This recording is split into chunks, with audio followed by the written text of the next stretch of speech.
bringing you hinges, trigger releases, and thumbs today. There is one release I don't have with me right now, and it's just a back tension. It's still gonna be very similar to a hinge, more than likely shaped like a thumb release. Let's start with a thumb. The thumb actuated release. So it has a safety there that locks this down.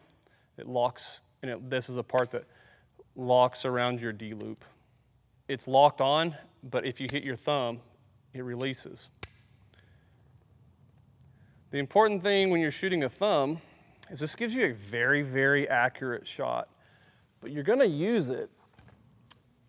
If you shoot a hinge, a thumb, and you just punch it, you're still moving like you would on a gun trigger if you slammed it. Place your thumb in the groove over the barrel. That's what that's for, right there. But you don't want to push down as you're drawing back because you'll release the arrow. So in the groove, get your anchor. My draw length right now is not perfect. So we're going to put our thumb in there. I'm going to slowly, if you'll look, rotate back here with my thumb over the barrel.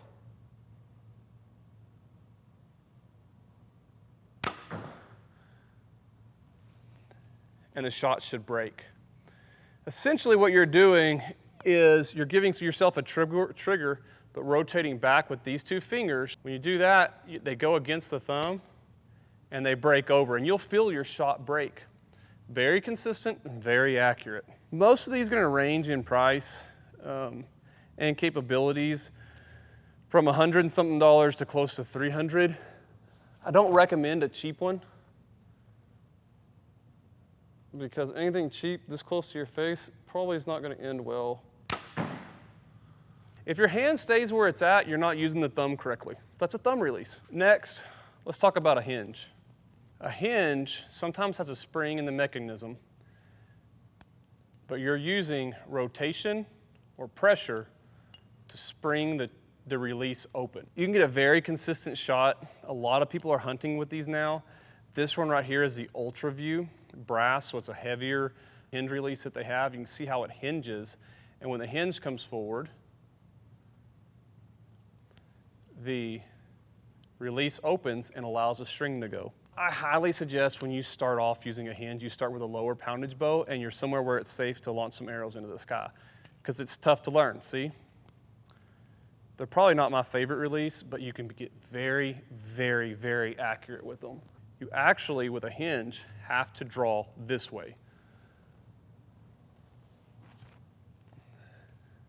You anchor, you push equal pressure forward with your front hand, and you rotate back. And this has a click on it, so if you heard that, it means it's about to go off. And I'm going to keep pulling. You use equal pressure forwards and backwards, and it'll release the hinge.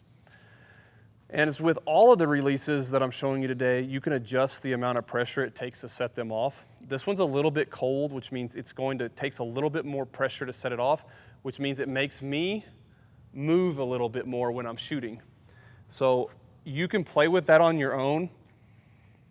I usually start a little bit cold and then go cooler with it as I get more comfortable with it. I use a hinge in the off season.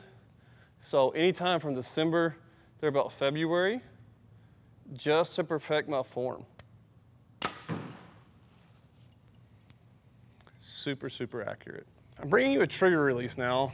There's many brands and models of these. This is a Wise Guy from Spot Hogg. It's probably my favorite because of the action and how the hook is a single caliper hook. Once the trigger's released, it's very smooth. And it allows you to use it more like a thumb release or a back tension. So let's start off with the right way to shoot one of these, and then I'm going to show you what's not good. I pushed it forward, made sure it's locked. I connect to my D-loop. I'm drawing back. I'm going to anchor down,